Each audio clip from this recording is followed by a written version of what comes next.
They say blood is thicker than water, but nobody mentions what happens when that blood turns poison and drowns you slowly. I'm Cecilia Montgomery, and I'm about to tell you how my perfect life in Houston's River Oaks neighborhood became a battlefield where family ties became weapons and love became leverage. It started on a Tuesday in April 10 years ago.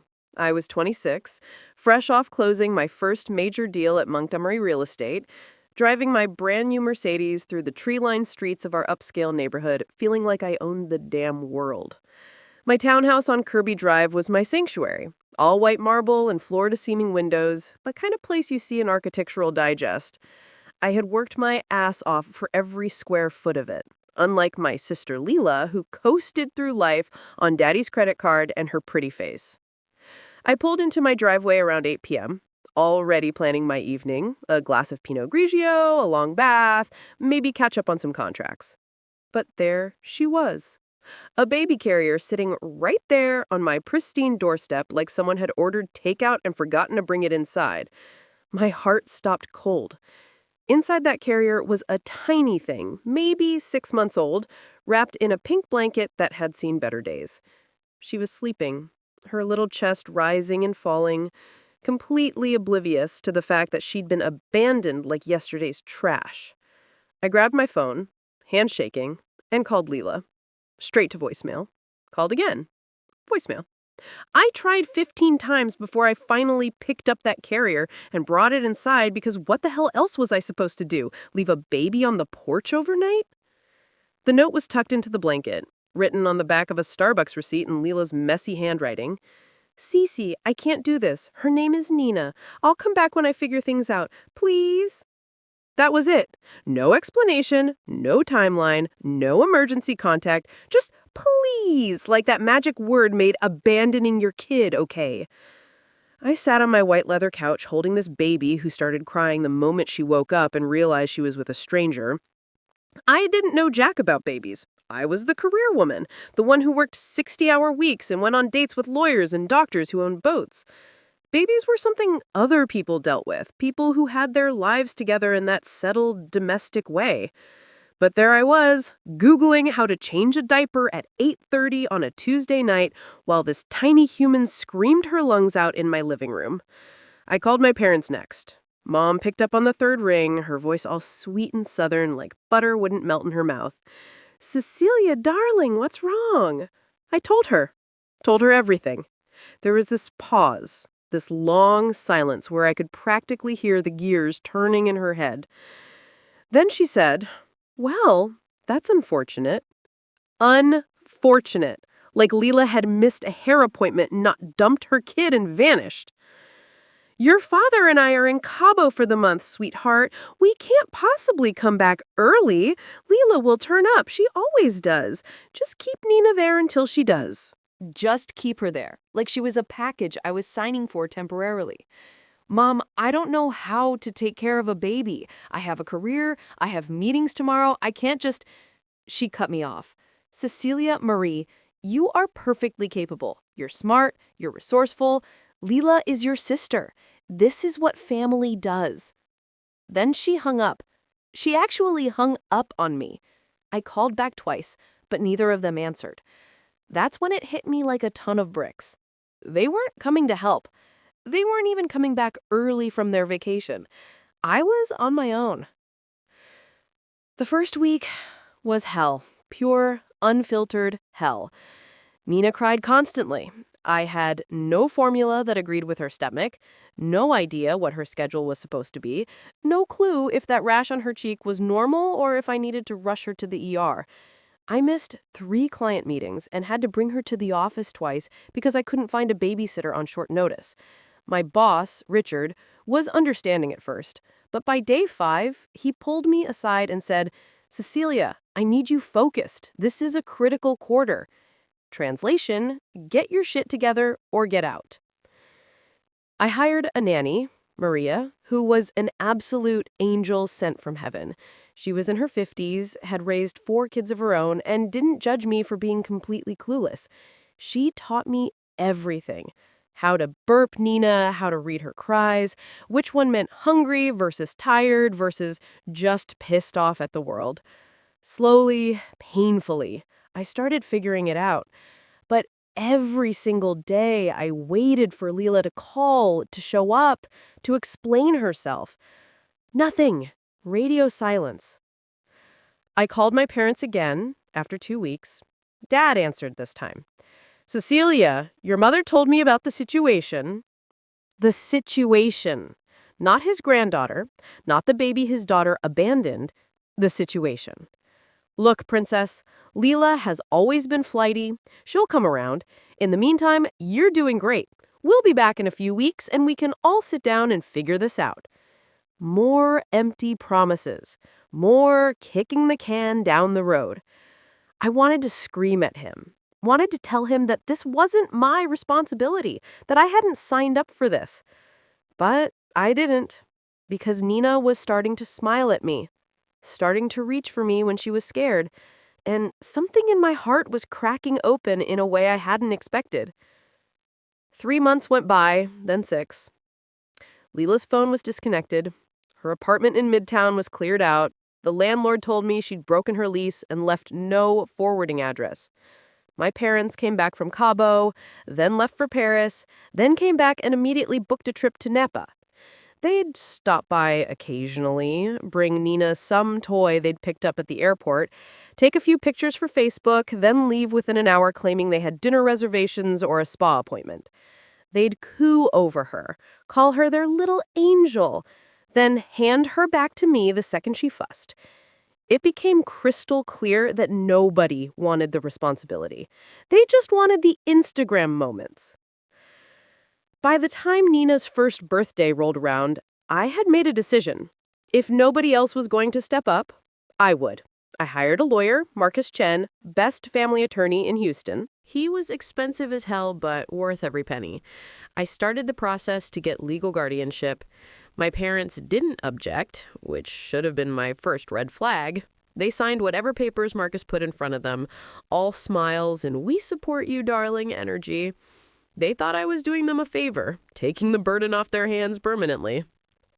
I transformed my life for Nina, turned my guest bedroom into a proper nursery with hand-painted murals and a rocking chair that cost more than my first car. I rearranged my work schedule, learned to function on 5 hours of sleep, became the person who carried wet wipes and snacks everywhere. My dating life died completely. Who wants to date a woman with a toddler who isn't even hers? But Nina was mine in every way that mattered. I was the one who walked the floors with her when she had colic. I was the one who taught her to say mama, even though technically I was her aunt. I was the one who showed up every single day, no matter what. My career took a hit, but I adapted. Started working from home more, brought Maria on full time, built my life around this tiny human who I hadn't asked for but couldn't imagine living without. My friends from college drifted away. They were doing brunch and girls' trips to Tulum while I was doing potty training and pediatrician appointments. But I didn't care. Nina was happy, healthy, thriving. That's what mattered. Then, year 4 happened. Out of nowhere, Leela resurfaced. Not to apologize, not to explain. She showed up at my door looking like she'd walked off a magazine cover, perfectly highlighted hair, designer clothes, a rock on her finger the size of a quail egg. She'd gotten married. Some tech bro from California named Derek who'd made a fortune in cryptocurrency. She'd been living in San Francisco, getting her life together, finding herself. That's what she said. Finding herself. Like you need to abandon your baby to do that. She wanted to see Nina. I let her supervise visits at my house because what else could I do? Nina didn't know her. Called her the pretty lady the first few times. It broke something in me watching Leela tear up over that, realizing her own daughter didn't recognize her. But did she stay? Did she fight to be part of Nina's life? No. After 3 visits, she disappeared again. Sent birthday cards with $100 bills inside like that made up for her absence. My parents thought it was generous. I thought it was insulting. Years 5 through 7 were good years. Nina started kindergarten at St. Agnes, the best private school in Houston. She was smart, funny, had my dark hair and Leela's blue eyes. She called me Mama Cece, and I'd given up correcting her. My parents were around more now that Nina was older and less work. They'd take her for a weekend here and there, show her off to their country club friends, then return her Sunday evening exhausted and overstimulated from too much sugar and not enough discipline. I'd spend Monday getting her back on schedule while they congratulated themselves for being involved grandparents. But I noticed things. Little comments from my mother about how Leela was doing so well now, how she'd really matured, how she asked about Nina all the time. Subtle digs about my parenting choices, how I was too strict, too protective, too involved. My father started talking about family legacies, about how important it was for Nina to know both sides of her family, meaning Leela. I brushed it off. I had legal guardianship. Nina was mine. They were just trying to assuage their guilt over their absent daughter. Year 8 was when things got weird. My parents started pushing harder for Leela to be more involved. She'd moved back to Texas, to Austin, with Derek and their new baby. Yes, she'd had another kid, a boy this time, Cooper. Apparently, she was ready for motherhood now that she had a rich husband and a nanny. They send me pictures constantly.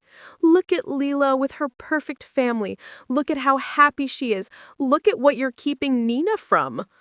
I wasn't keeping Nina from anything. Leela had made her choices. But my parents didn't see it that way.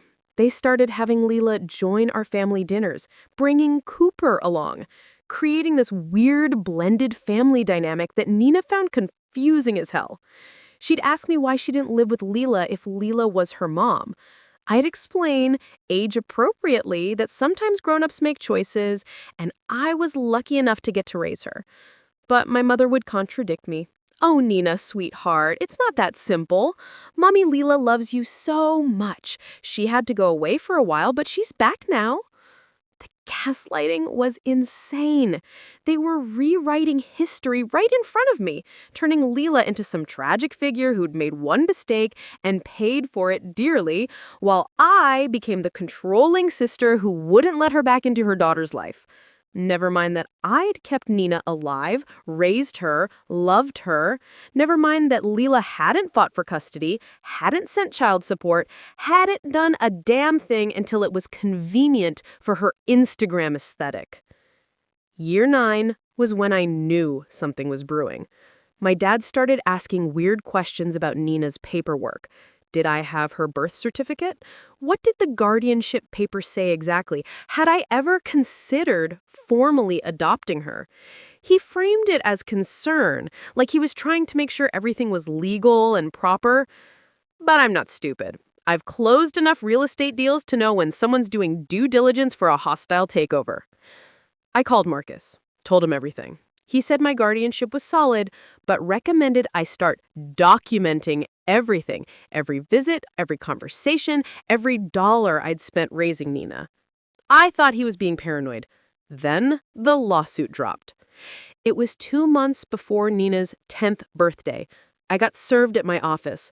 My parents and Leela were suing me for custody of Nina, claiming I had alienated her from her biological mother, that I had kept them apart for a decade, that I was an unfit guardian who put my career above Nina's well-being. The allegations were insane. They had affidavits from their country club friends saying they'd tried to be involved, but I'd blocked them.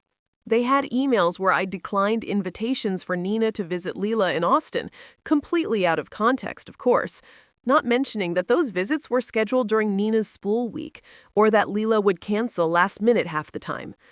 The narrative they'd created was masterful. Leela was the loving mother who'd suffered from postpartum depression and made one mistake in a moment of crisis. She'd spent 10 years getting help, getting better, building a stable life. Now she was ready to be the mother Nina deserved.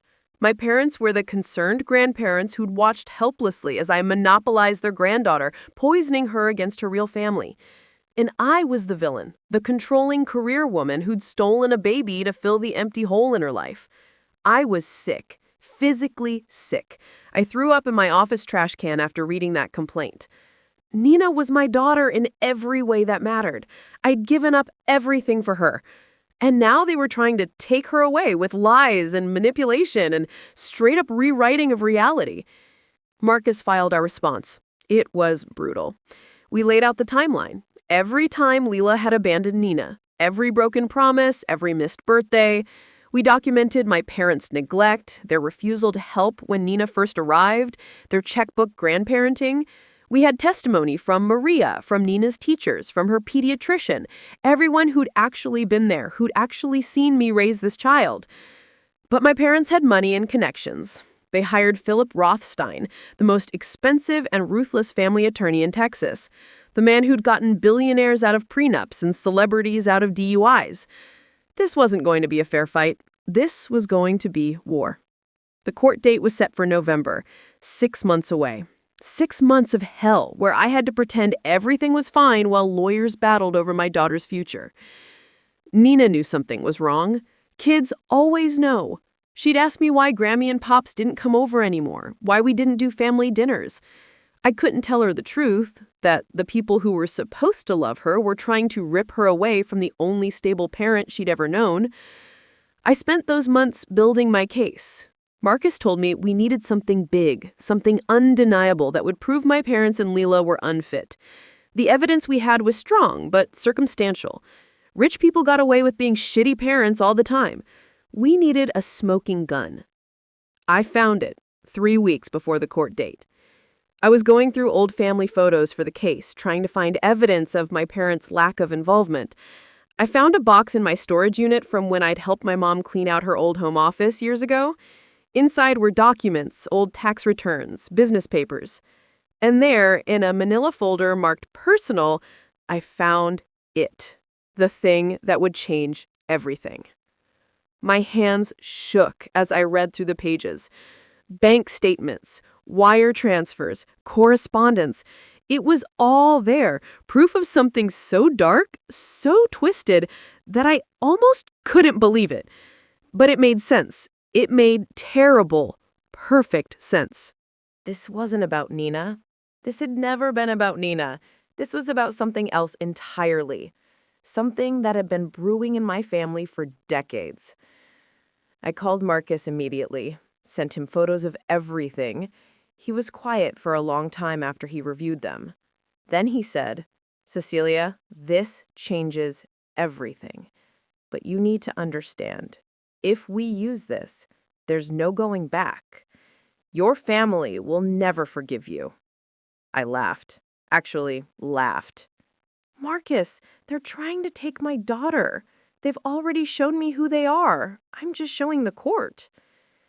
We had the documents authenticated, prepared our evidence, put together a presentation that would blow the case wide open. I put everything in a sealed folder, the kind you see in legal dramas, the kind that holds secrets that destroy lives. Marcus told me to wait until we were in front of the judge to reveal it. Maximum impact. No chance for them to prepare a defense. The night before the court date, I couldn't sleep. I kept going into Nina's room, watching her sleep, memorizing the way her hair spread across her pillow, the way she hugged her stuffed rabbit. Tomorrow, everything would change. Tomorrow, I would blow up my family to save my daughter. Some people might call that revenge. I called it justice. We walked into that courthouse on a cold November morning. My parents were there with Leela, all dressed up like they were going to the symphony. Designer suits, perfect hair, playing the role of concerned family. They barely looked at me. Leela was crying already, clutching Derek's arm like she was the victim in all this. My mother had her church face on, the one she used at charity events when she wanted to seem humble and caring. My father looked angry, that entitled rich man anger when things don't go his way. The hearing began. Their lawyer went first, painting me as a manipulative woman who'd exploited her sister's moment of weakness to steal a child. He had witnesses, character statements, even a psychologist who'd never met me but had opinions about my pathological need for control. It was a masterclass in character assassination. I sat there, taking notes, letting Marcus handle the objections, waiting for our turn. When Marcus stood up, the energy in the room shifted. He's not a big man, but he has this presence, this quiet authority that demands attention. He laid out our case methodically, piece by piece, building a wall of evidence that showed exactly who had raised Nina, who had sacrificed for her, and who had shown up day after day for 10 years. The other side objected constantly, but the judge, Judge Morrison, let most of it through. He was old school, in his 60s, with a reputation for not tolerating bullshit. Then Marcus said the magic words. Your Honor, we have additional evidence that speaks directly to the character and motivations of the plaintiffs. Evidence that explains why this case was brought and what the true interests at stake are. He held up the sealed folder. My parents went pale, actually pale. My mother grabbed my father's arm. Leela looked confused, like she didn't understand what was happening. My judge nodded. Approach. Marcus brought up the folder. I watched the judge's face as he read. His eyebrows went up. His jaw tightened. He read it twice, then looked at my parents with an expression I couldn't quite read. Do the plaintiffs know about this? Marcus shook his head. I don't believe so, Your Honor. The judge leaned back in his chair. Do they even know what you have? Marcus glanced at me. I nodded. Just nodded. Because I knew exactly what I was doing and there was no going back now. The judge looked at me for a long moment, then said something that made my blood run cold with satisfaction. Miss Montgomery, I'm going to give you an opportunity to speak. I suggest you use it wisely. I stood up, my legs shaking but my voice steady, and got ready to burn it all down. I cleared my throat and looked directly at my parents. My mother's perfectly manicured hands were clutching her Hermes bag like it was a life raft. My father's face had gone from angry red to ashen gray. Leela still looked lost, glancing between them, trying to figure out why the temperature in the room had dropped 20 degrees. Your Honor, I began, my voice stronger than I felt.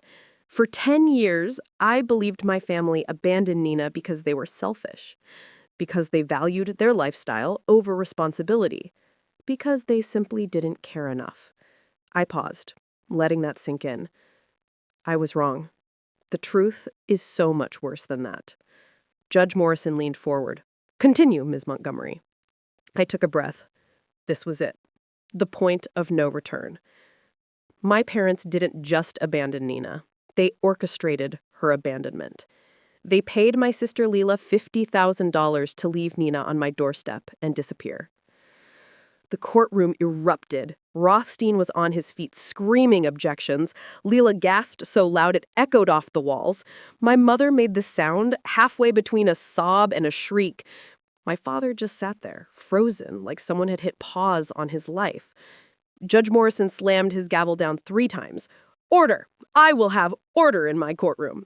He pointed at Rothstein. Sit down, counselor. I've seen the evidence. Ms. Montgomery is not making baseless accusations. He turned back to me. Explain. I nodded to Marcus, who pulled out enlarged copies of the bank statements and laid them on the evidence table. 3 weeks before Nina appeared on my doorstep, my father wired $50,000 to Leela's account. The memo line read, family arrangement as discussed. 2 days after Nina was left with me, there was another transfer, $25,000. Memo line, completion bonus.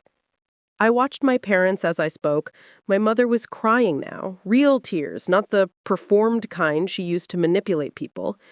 My father looked like he wanted to crawl under the table. But it gets better, Your Honor. I found emails. Printed emails that my mother apparently kept as insurance, because rich people always keep receipts on each other. Marcus handed me the printouts. My hands were steady now. The nerves had burned away, and all that was left was cold fury.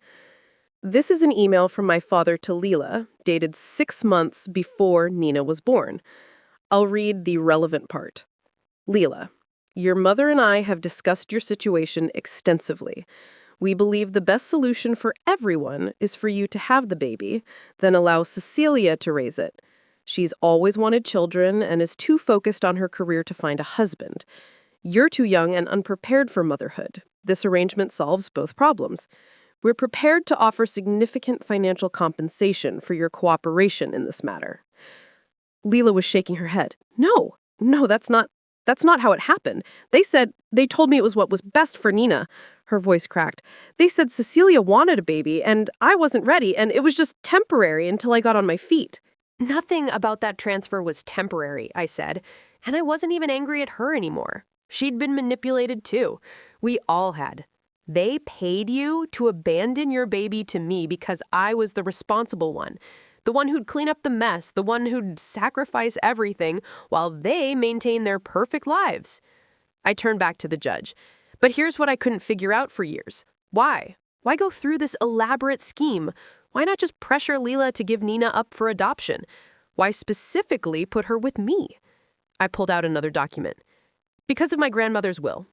My father finally spoke. "Cecilia, don't." His voice was raw, desperate. I'd never heard him sound like that. "Please, we can explain. We can make this right." "Make it right?" I laughed, and it came out harsh. "You tried to take my daughter. You painted me as a villain in court. You lied to everyone for 10 years. There is no making this right, Dad." I looked back at Judge Morrison. My grandmother, Patricia Montgomery, died 3 months before Nina was born. She left her estate in a trust, $15 million plus property holdings. The trust had specific conditions. It would be distributed among her grandchildren, but only if they had children of their own by age 35. If not, that grandchild's portion would be forfeited to charity. The judge's eyes narrowed. He was putting it together. I was 34 when Nina was born, single, no prospects, married to my career. My parents knew I wasn't going to pop out a kid in time to meet grandmother's deadline. Leela was 23, already pregnant from some guy she'd dated for like 3 weeks. Their solution? Give me Leela's baby. Let me raise Nina as my own. I'd meet the trust requirements, inherit my portion, and they'd maintain control of the family fortune. That's not entirely accurate, my father tried. Rothstein put a hand on his arm, but he shook it off. "Cecilia, we did it for you. You wanted children. You told us that dozens of times, and Leela wasn't ready. It made sense for everyone." "You did it for the money," I said flatly, "because if I forfeited my share, that's $5 million gone. Not to you, to charity. Cancer research, specifically, which grandmother supported because it killed my grandfather." I pulled out yet another document. Marcus and I had been thorough as hell. But here's the kicker, Your Honor. The trust required the child to be blood-related. My parents knew if they pushed Leela toward adoption with strangers, Nina wouldn't qualify. She had to stay in the family with me, so they engineered the whole thing. Judge Morrison was reading for the will now, his face grim. "And did you inherit, Ms. Montgomery?" I nodded. "I did. When Nina turned 1, I filed the required documentation with the trust. I had legal guardianship. Nina was living with me. I met all the conditions.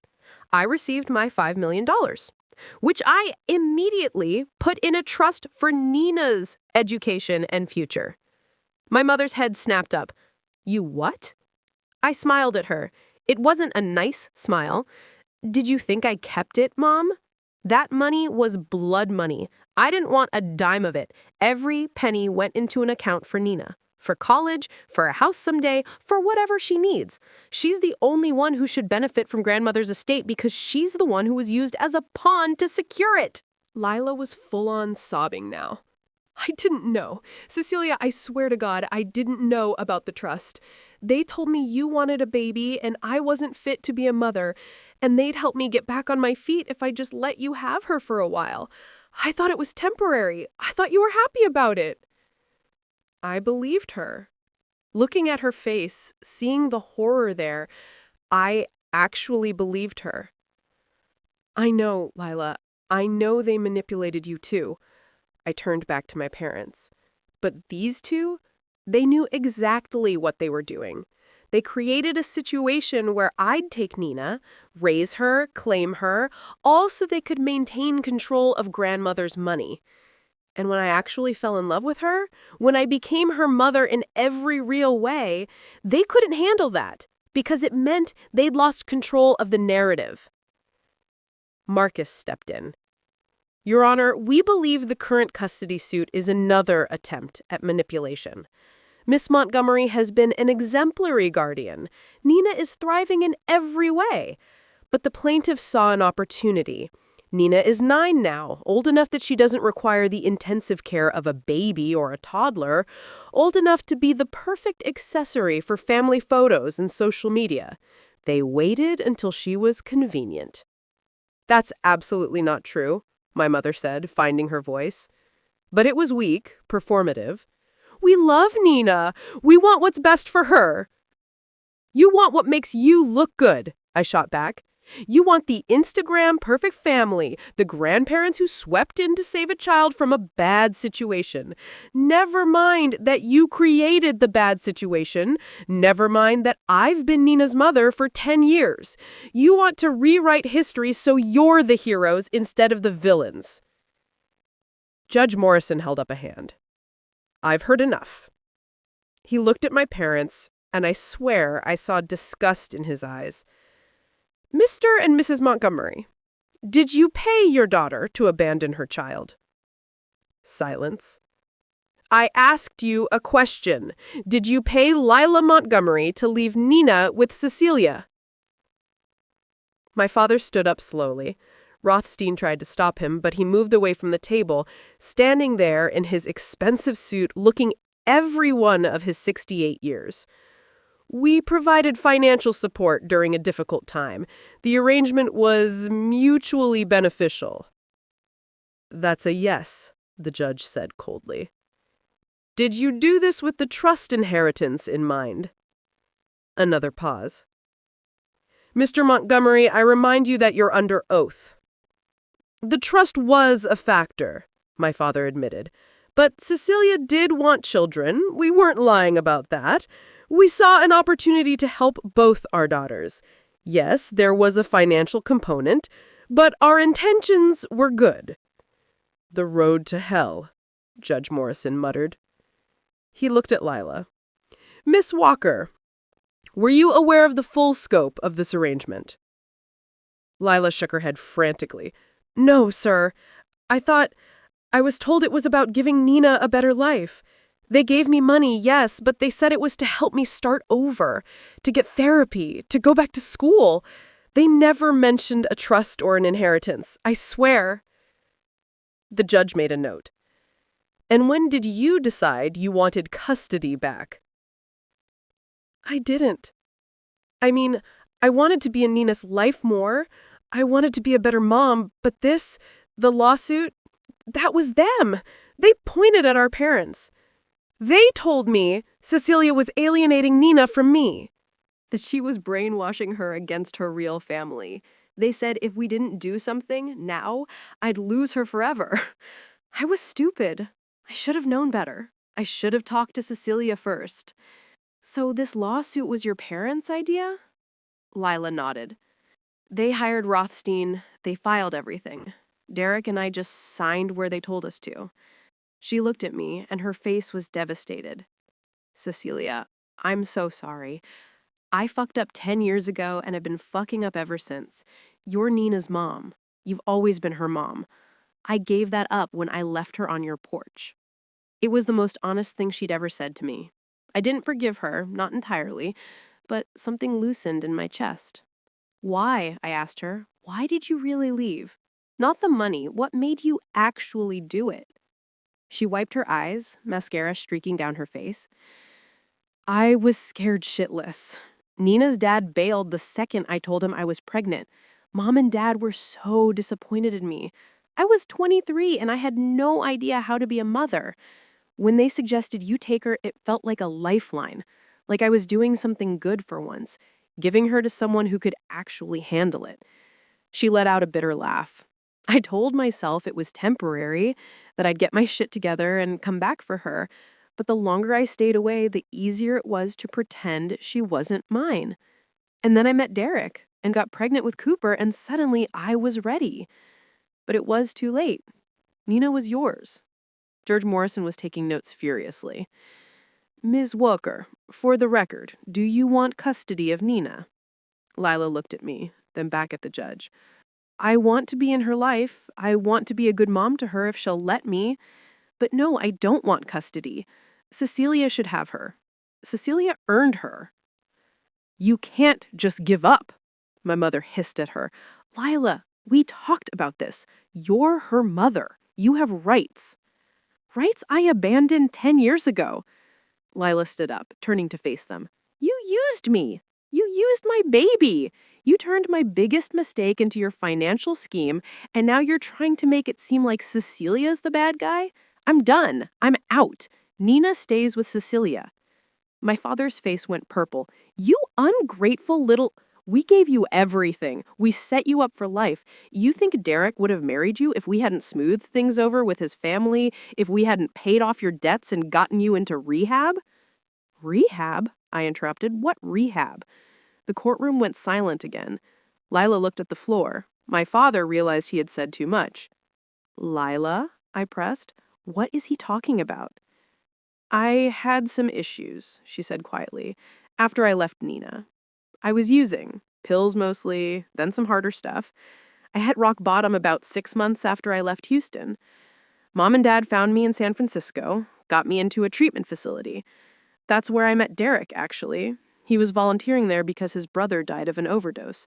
She looked up at me. I'm 4 years sober. I wanted to tell you, but I was ashamed. I abandoned my baby and then nearly killed myself with drugs. What kind of person does that? The kind who was drowning and didn't know how to ask for help, I said softly. I meant it, too. I was furious at my parents, but Leela was a victim in this. Same as Nina, same as me. I'm glad you got clean. I wish I'd known. I would have helped. Would you? My mother snapped. Because you've made it very clear that you're the only one capable of caring for anyone. You've shut us out, turned Nina against us, acted like you're the only person in this family who matters. And there it was, the real issue. Not Nina's well-being, not what was best for anyone. Their egos couldn't handle that I'd succeeded where they'd failed, that I'd loved Nina more than they could manipulate her. I shut you out because you were toxic, I said calmly, because every time you were around, you undermined me. You contradicted my parenting, spoiled Nina rotten to make her prefer you, and then left me to deal with the aftermath. You treated her like a doll you could play with when it was convenient and put away when it wasn't. I didn't turn her against you. You did that yourselves. Marcus placed a hand on my shoulder. Your Honor, I think we've established the relevant facts. The plaintiffs manufactured this entire situation for financial gain. They paid one daughter to abandon her child so the other daughter could meet inheritance requirements. They then attempted to take said child back when it suited their social image. This is not a legitimate custody concern. This is a manipulation tactic that should be dismissed immediately. Judge Morrison nodded slowly. He looked at my parents with something close to contempt. In my 30 years on the bench, I have seen a lot of ugly family situations, but this ranks among the worst. You used an infant as a financial instrument. You manipulated both your daughters for your own benefit. You created trauma and abandonment that will affect that child for the rest of her life, all so you could maintain control of family assets. Your Honor, if I may, Rothstein tried, my client's financial arrangements don't negate the fact that Miss Montgomery has alienated Nina from her biological mother. The child deserves to know all her family. The child knows her family. She knows the woman who raised her, fed her, loved her for 10 years. That's her mother. That's her family. What she doesn't need is to be thrust into a situation where she's used as a pawn again. Your Honor, Miss Montgomery, where is Nina now? With my nanny, Maria, at home. I didn't want her anywhere near the circus. Smart.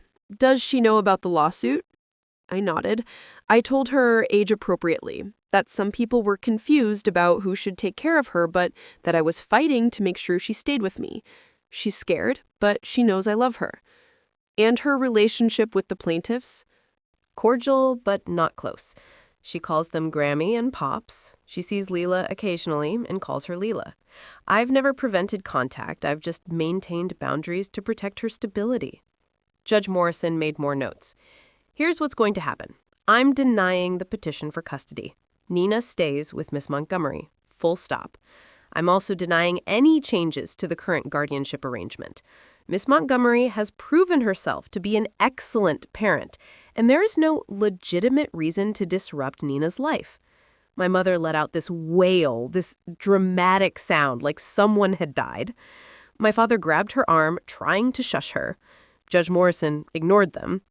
However, I am going to mandate family therapy, not because Miss Montgomery needs it, but because Nina deserves the opportunity to process the situation with professional help. She's old enough now to start understanding her history, and she'll need support navigating these complicated relationships. He turned to Leela. Miss Walker, I'm going to allow supervised visitation to continue if you want it, but it will be on Miss Montgomery's terms and schedule. If you miss visits or cause disruption, those privileges will be revoked. Am I clear? Leela nodded quickly. Yes, Your Honor. Thank you. I'll do whatever Cecilia thinks is best. Then he turned his gaze to my parents, and his expression went ice cold. Mr. and Mrs. Montgomery, you will have no unsupervised contact with Nina. Any visits must be approved by Miss Montgomery and supervised by her or another adult of her choosing. I am appalled by your behavior, and if I had any legal grounds to charge you with something, I would. As it stands, I'm putting a note in this file that if you ever attempt to seek custody or guardianship of this child again, I will personally ensure it's denied. My father stood up, outraged. You can't do that. We're her grandparents. We have rights. You have the rights I grant you, Judge Morrison said flatly. And right now, that's supervised visits, at the discretion of the woman you tried to destroy in this courtroom. Be grateful I'm allowing that much. Court adjourned. He slammed the gavel down and stood up, walking out before anyone could say another word. The courtroom erupted into chaos. My mother was sobbing, clinging to my father, who looked like he'd aged 10 years in the last hour. Rothstein was packing up his briefcase with angry, jerky movements. Leela was standing off to the side, looking lost. And I just sat there, feeling like I'd run a marathon and crossed the finish line bloody but victorious. Marcus squeezed my shoulder. You did it. Nina's safe. I nodded, not trusting my voice yet. We'd won. The judge had seen through their bullshit, and Nina was staying with me. But the victory felt hollow, somehow. My family was destroyed. There was no coming back from this. No Christmas dinners, no family photos, no pretending we were anything other than broken. Leela approached me as I was gathering my things. Cecilia. I turned to face her. Up close, I could see how tired she looked, how much older than her 33 years. I know sorry doesn't cut it. I know I don't deserve your forgiveness, but I meant what I said in there. You're Nina's mom. You've earned that title. I just want to be someone she can count on when she needs me. If she ever needs me. I took a breath. You're her biological mother. That will always matter to her. When she's older, she'll have questions. She'll need to know her medical history, her background, all of that. I'm not going to keep you away, Leela, but I'm also not going to let you waltz in and out of her life whenever it's convenient. If you want a relationship with her, you show up consistently. You call when you say you will. You visit on schedule. You be someone she can trust. Can you do that? She nodded, tears streaming down her face. I can. I swear I can. I'm not that scared kid anymore. I'm sober. I'm stable. I'm in therapy. I want to be better. For Nina. For Cooper. For me. Then prove it, I said simply. Actions, not words. She nodded again and walked away, back to Derek, who'd been sitting quietly through the whole thing. He put his arm around her and they left together. Despite everything, I hope she meant it. For Nina's sake. My parents didn't approach me. They left through a side door. My mother still crying, my father rigid and silent. I wondered if they'd ever speak to me again. Part of me hoped they wouldn't. Part of me, the little girl who'd wanted their approval her whole life, ached at the loss. Marcus walked me to my car. You were incredible in there. Strong, prepared, eloquent. You destroyed them.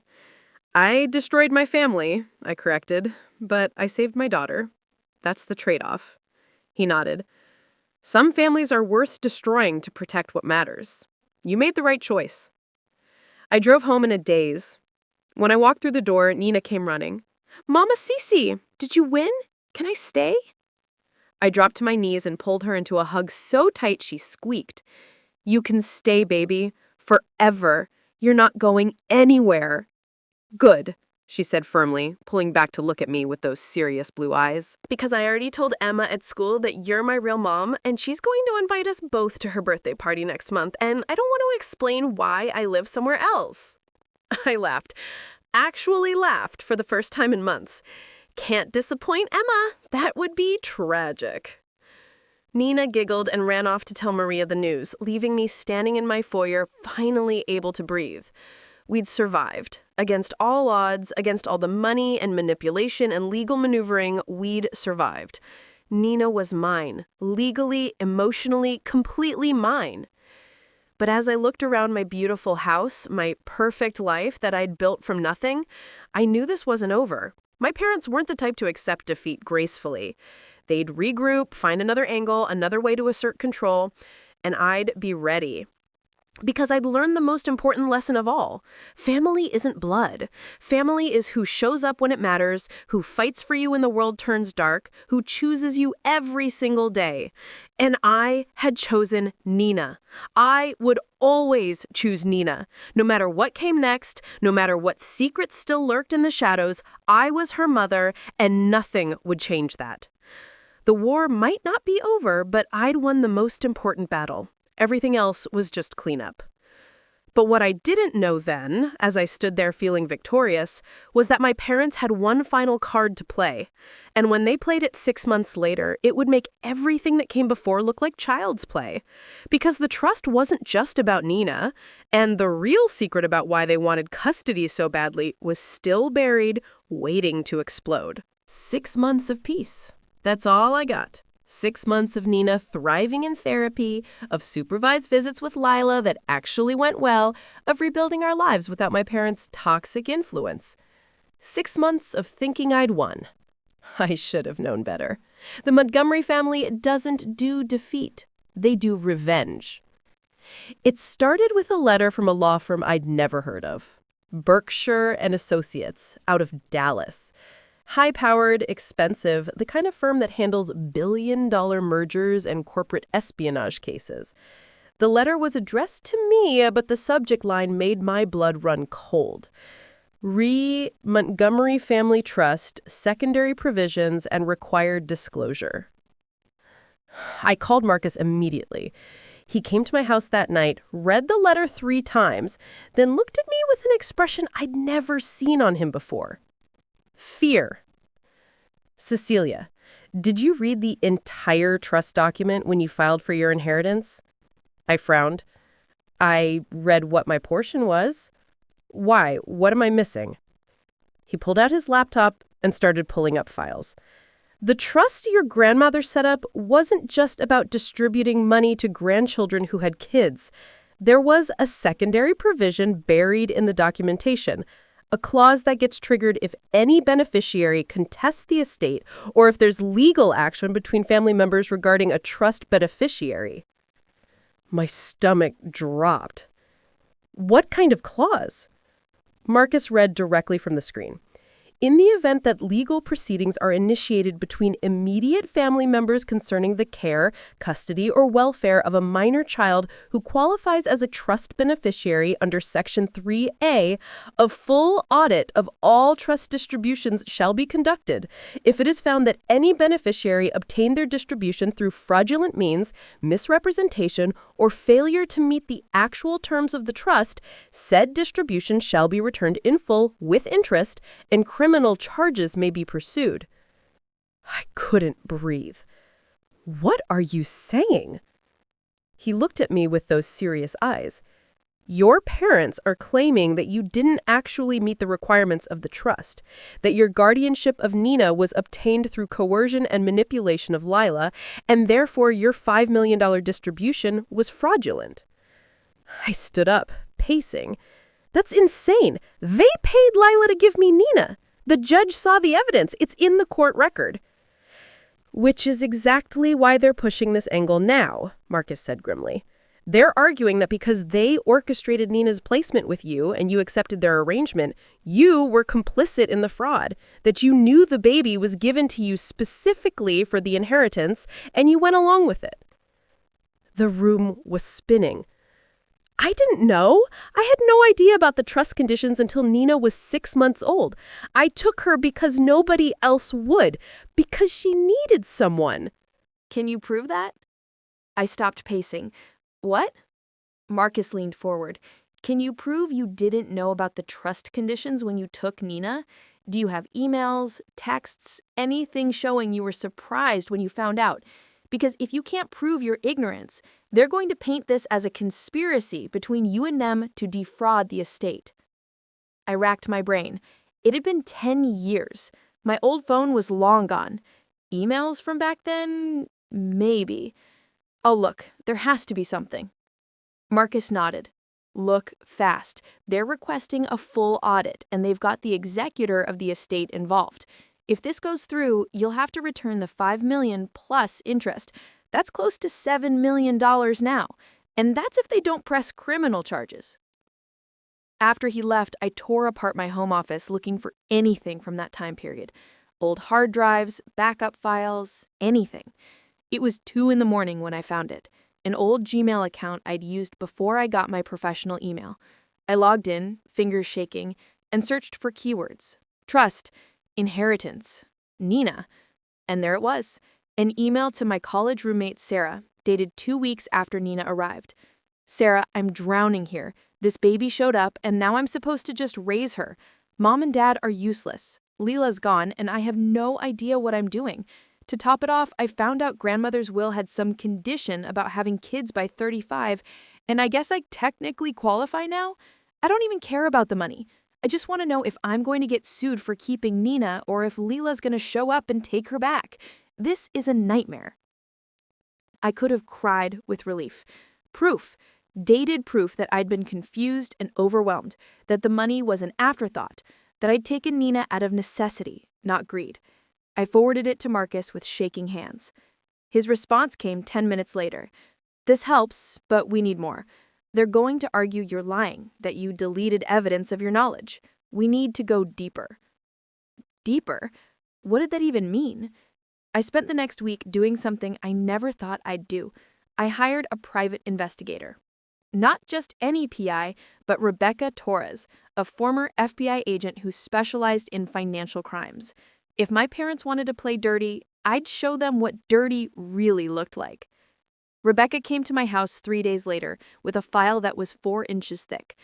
Mrs. Montgomery, or can I call you Cecilia? I nodded. Cecilia, it is. I'm going to be straight with you. Your parents are in deep shit, and they're trying to drag you down with them to save themselves. She spread documents across my dining room table.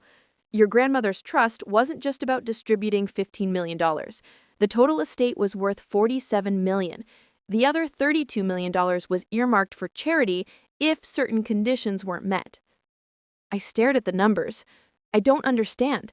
I thought there were only 3 beneficiaries, me, Leela, and my cousin James. There were, Rebecca confirmed. You each got $5 million if you met the kid requirement. But here's the thing. Your grandmother was shrewd. She knew your parents would try to manipulate the situation, so she put in fail-safes. If any beneficiary obtained their share through fraudulent means orchestrated by the estate executors, meaning your parents, the entire estate would be dissolved and given to charity. All $47 million. The pieces clicked into place. My parents are the executors. Rebecca smiled, but it wasn't friendly. Bingo. And if it comes out that they paid Leela to give you Nina specifically to secure your inheritance, they don't just lose your $5 million, they lose their management of the entire estate. which has been their primary source of income for the last decade. I felt sick. What do you mean, source of income? She pulled out more documents. Executors get paid. Your parents have been taking a very generous annual fee for managing the trust. $250,000 a year, plus expenses. Over 10 years, that's $2.5 million they've pocketed. If the trust is dissolved, they have to pay that back, with interest. They're looking at a $4 million debt. So this isn't about Nina at all? I said slowly. It never was. Rebecca shook her head. The custody case was their first attempt to regain control of the narrative.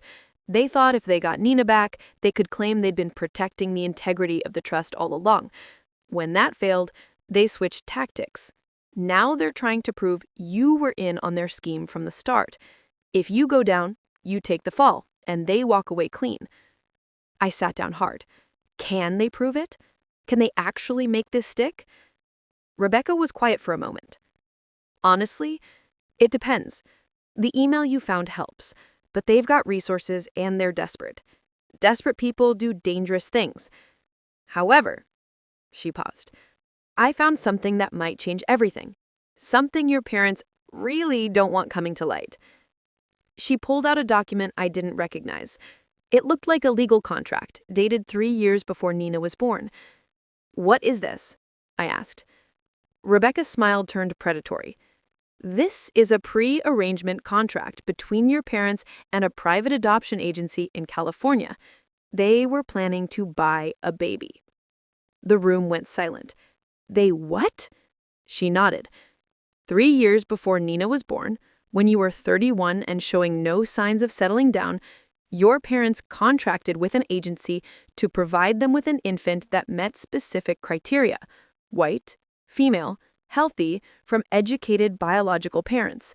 The plan was to have this baby placed with you, making it look like a private adoption so you'd meet the trust requirements. I couldn't process what I was hearing. Why didn't they go through with it? Rebecca flipped to another page. Because it fell through. The birth mother changed her mind. But here's the smoking gun. The contract explicitly states the purpose is to ensure their daughter meets inheritance requirements under the Patricia Montgomery Trust. It's premeditated fraud. Cecilia, in writing. I grabbed the document, reading it over and over. This was it. This was the nuclear option. They planned to buy me a baby like I was ordering furniture. My voice sounded hollow. And when that didn't work out, Leela got pregnant and they just pivoted to plan B. Exactly, Rebecca confirmed. Leela getting pregnant was actually inconvenient timing for them at first. She was young, unmarried. It was a scandal. But then they saw the opportunity. Why buy a baby when they had one right in the family? Same bloodline, same outcome, and they could manipulate their own daughter easier than an adoption agency. I thought about Leela, about how scared she must have been, how vulnerable. They'd taken advantage of their own child's crisis. Does Leela know about this? About the original plan? Rebecca shook her head. I don't think so. This was kept very quiet. The agency we found it through is defunct now, but they kept records. Records your parents thought were destroyed. I sat there holding this document that would end my parents financially and probably legally. They'd planned to traffic a baby to secure money.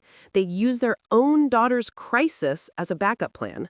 And now they were trying to destroy me to cover their tracks. Marcus came over that night. I showed him everything Rebecca had found. He was quiet for a long time, reading and rereading the documents. Finally, he looked up. If we release this, your parents are done.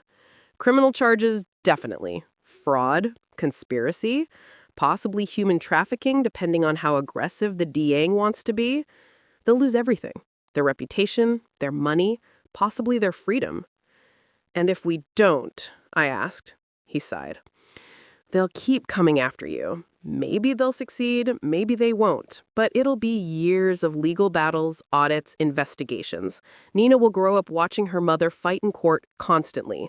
And there's always a chance they find some angle we didn't anticipate, some way to make their claims stick. I looked at the documents spread across my table, evidence of a decade of manipulation and lies. What do you think I should do? Marcus met my eyes. I think you need to decide what kind of person you want to be. Do you want revenge? Because this would be complete and total revenge. Or do you want peace? Because sometimes peace means walking away even when you have the winning hand. The next morning, I called a family meeting. Neutral location, my lawyer's conference room. My parents came with Rothstein, thinking this was another legal ambush. They looked smaller somehow, diminished by months of stress. Leela came too, at my request, with Derek. She'd been showing up for Nina consistently, proving herself slowly but surely. We sat around that big mahogany table, 7 people and a decade of lies between us. I laid the documents out, one by one. The adoption contract, the bank statements, Rebecca's full investigative report. I watched my parents' faces as they realized what I had. My mother went white. My father's hands started shaking. "This is everything," I said quietly. "Everything you've done, everything you've planned, everything you've hidden.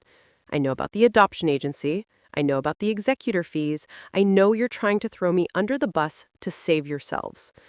My father opened his mouth, but I held up a hand. "I'm not done. I could release this. I could give it to the DA and let them tear you apart. You'd lose everything. Your money, your reputation, your freedom. You'd deserve it." My mother was crying silently. Leela looked horrified as she read through the papers. "But I'm not going to do that," I continued. "Not because you deserve mercy. You don't. But because Nina deserves better than to grow up watching her family destroy each other in court for years.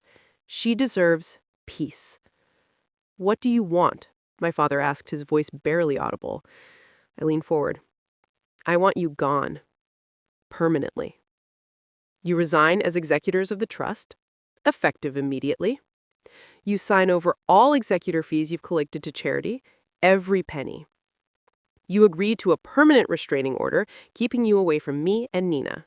No visits, no calls, no birthday cards. You're out of our lives completely."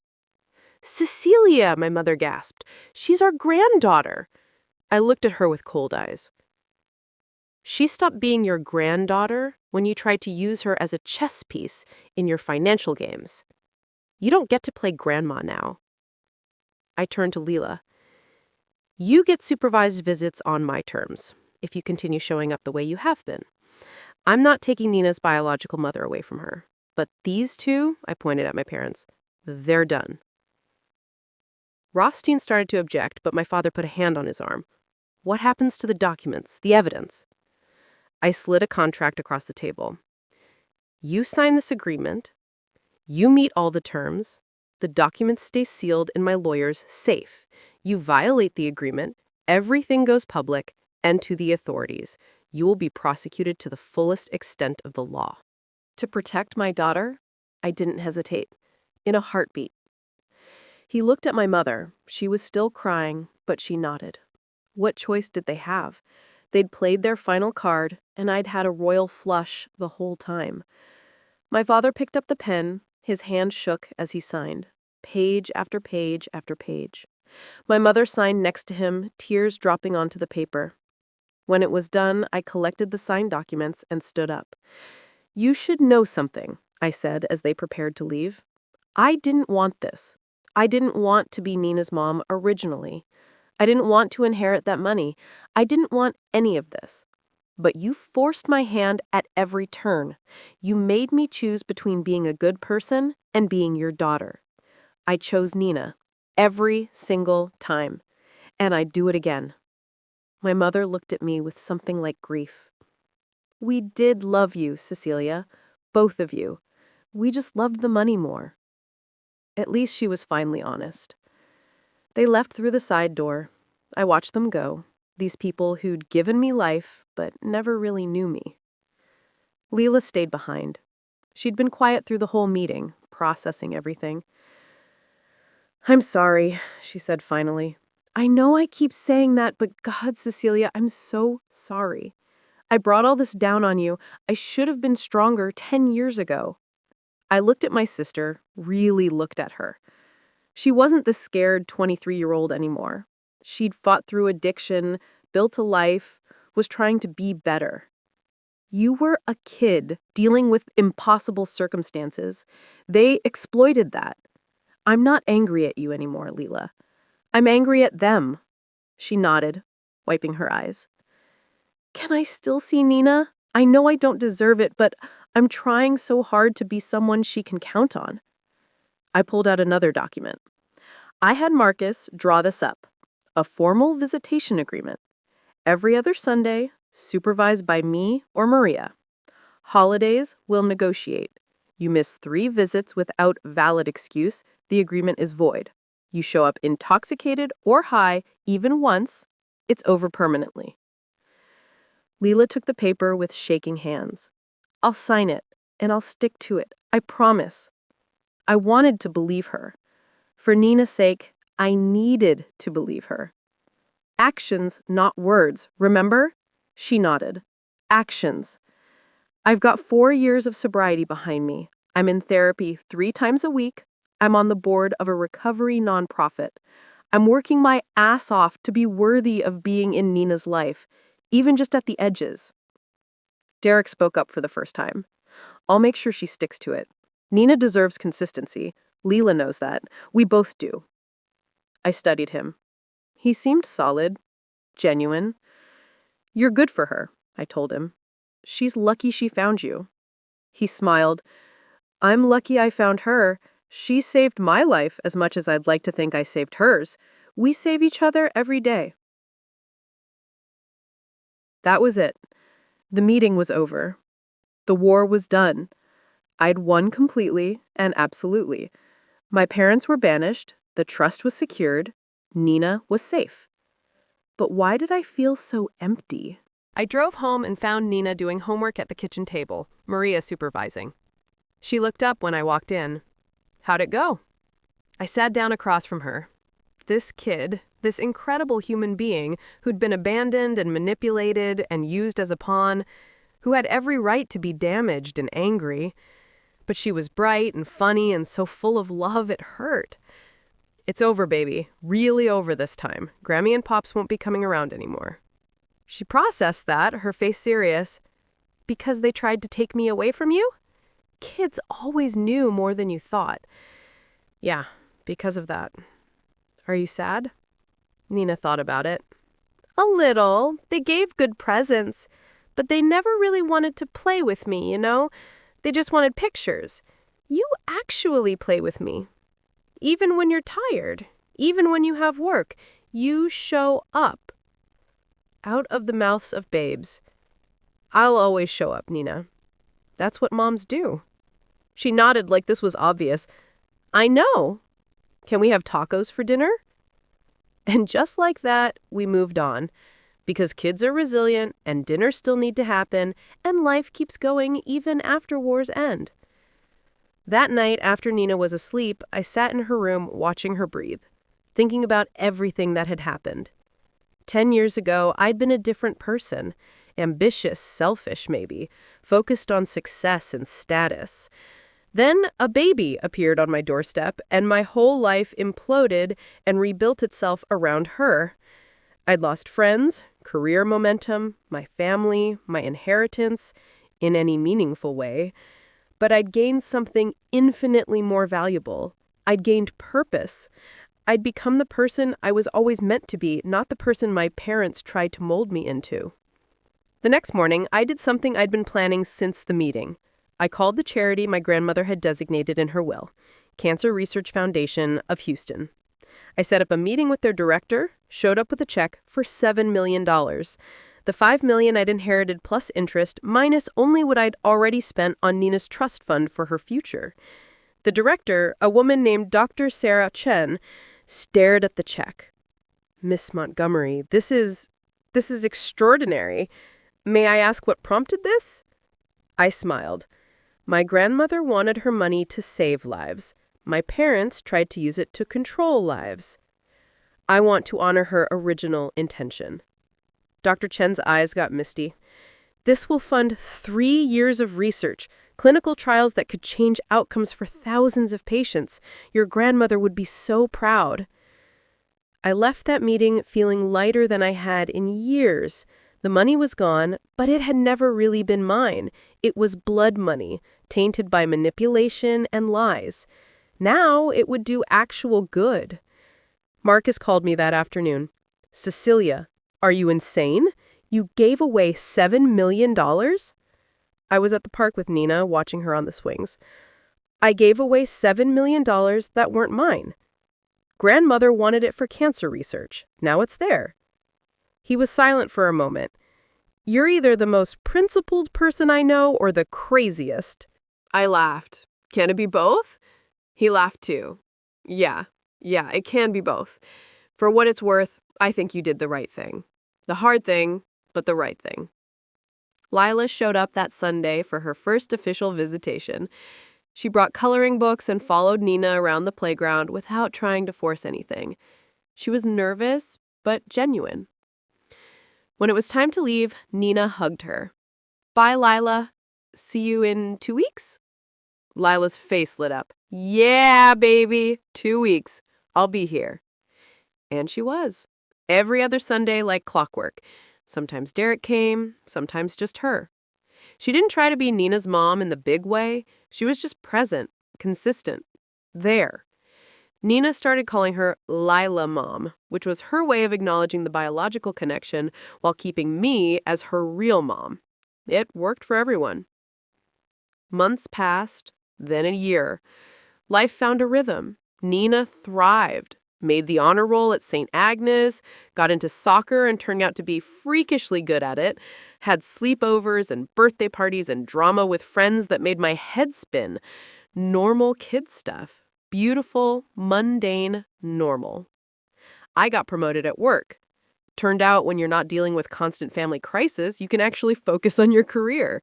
I made partner, started mentoring younger agents, found fulfillment in building others up instead of just climbing myself. My parents kept their word. I never heard from them again. Marcus told me they'd moved to Arizona, some baited retirement community where they could play golf and pretend they'd never had daughters.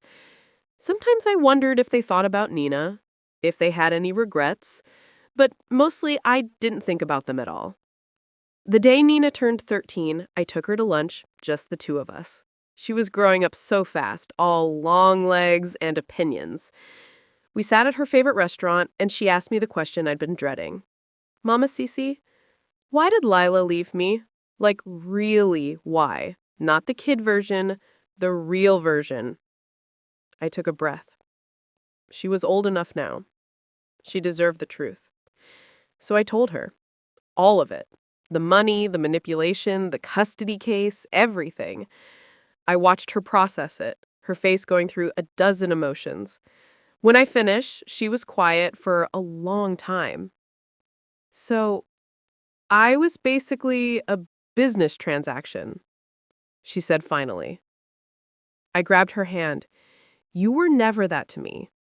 The second I saw you, you became my daughter. Everything I did, every choice I made was about protecting you.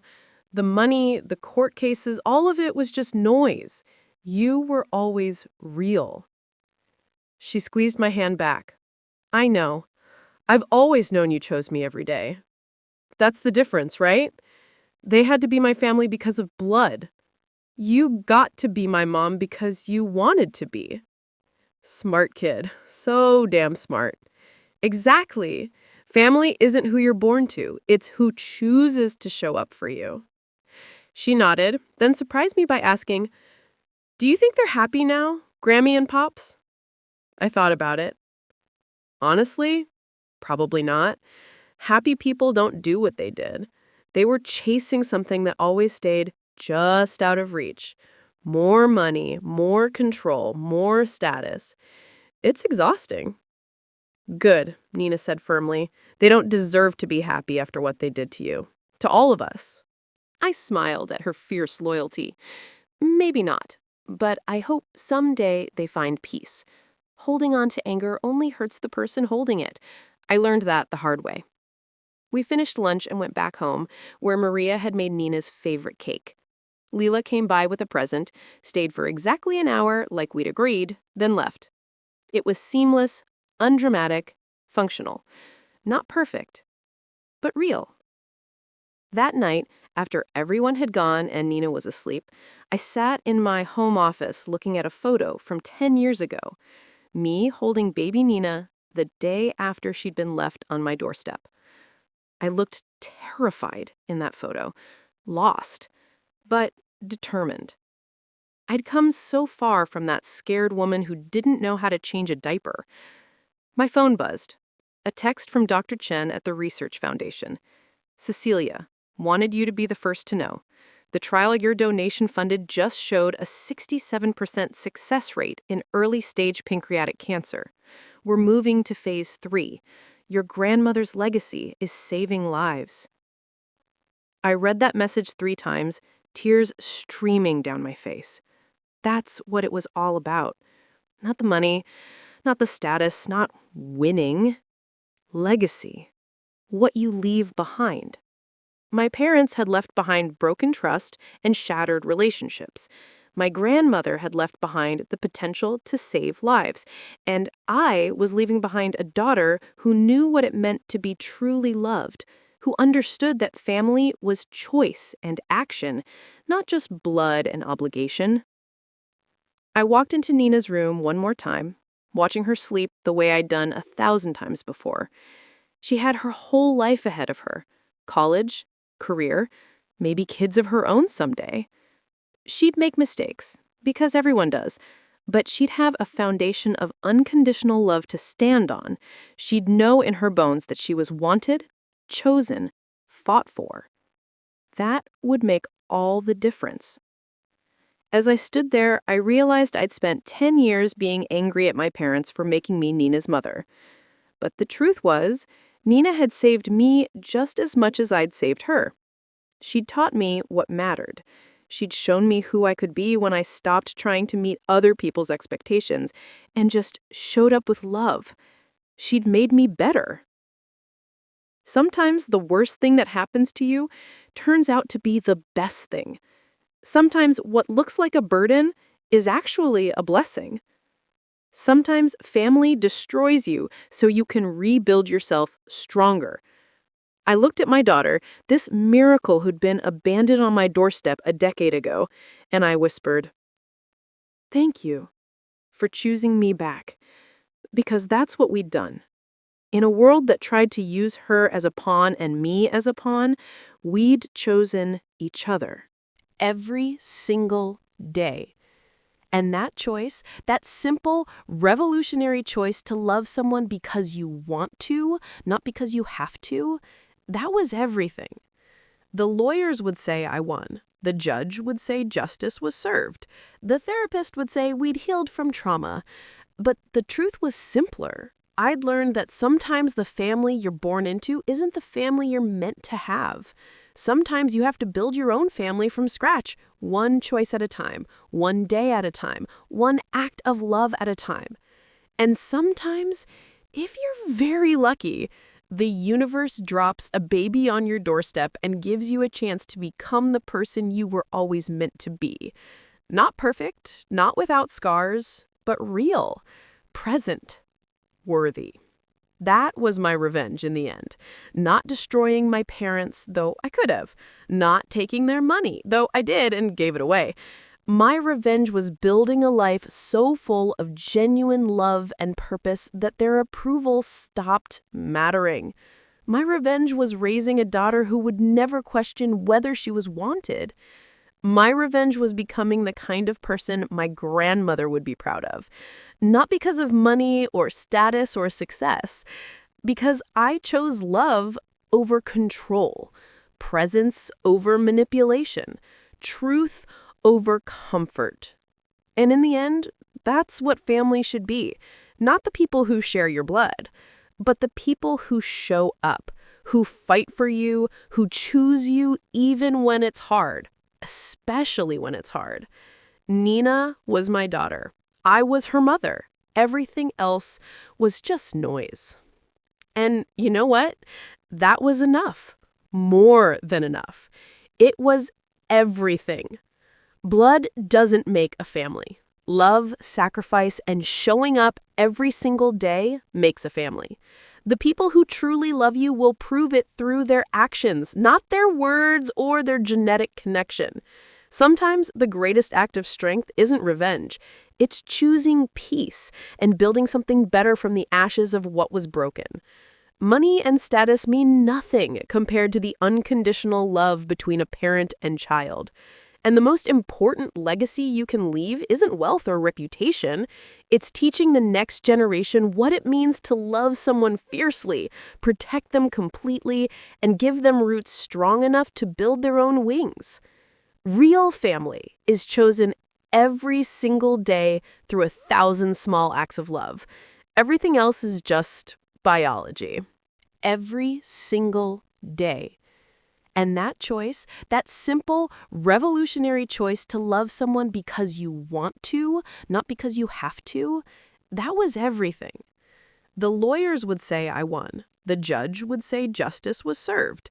The therapist would say we'd healed from trauma. But the truth was simpler. I'd learned that sometimes the family you're born into isn't the family you're meant to have. Sometimes you have to build your own family from scratch, one choice at a time, one day at a time, one act of love at a time. And sometimes, if you're very lucky, the universe drops a baby on your doorstep and gives you a chance to become the person you were always meant to be. Not perfect, not without scars, but real, present, worthy. That was my revenge in the end. Not destroying my parents, though I could have. Not taking their money, though I did and gave it away. My revenge was building a life so full of genuine love and purpose that their approval stopped mattering. My revenge was raising a daughter who would never question whether she was wanted. My revenge was becoming the kind of person my grandmother would be proud of. Not because of money or status or success, because I chose love over control, presence over manipulation, truth over comfort. And in the end, that's what family should be. Not the people who share your blood, but the people who show up, who fight for you, who choose you even when it's hard. Especially when it's hard. Nina was my daughter. I was her mother. Everything else was just noise. And you know what? That was enough. More than enough. It was everything. Blood doesn't make a family. Love, sacrifice, and showing up every single day makes a family. The people who truly love you will prove it through their actions, not their words or their genetic connection. Sometimes the greatest act of strength isn't revenge. It's choosing peace and building something better from the ashes of what was broken. Money and status mean nothing compared to the unconditional love between a parent and child. And the most important legacy you can leave isn't wealth or reputation. It's teaching the next generation what it means to love someone fiercely, protect them completely, and give them roots strong enough to build their own wings. Real family is chosen every single day through 1,000 small acts of love. Everything else is just biology.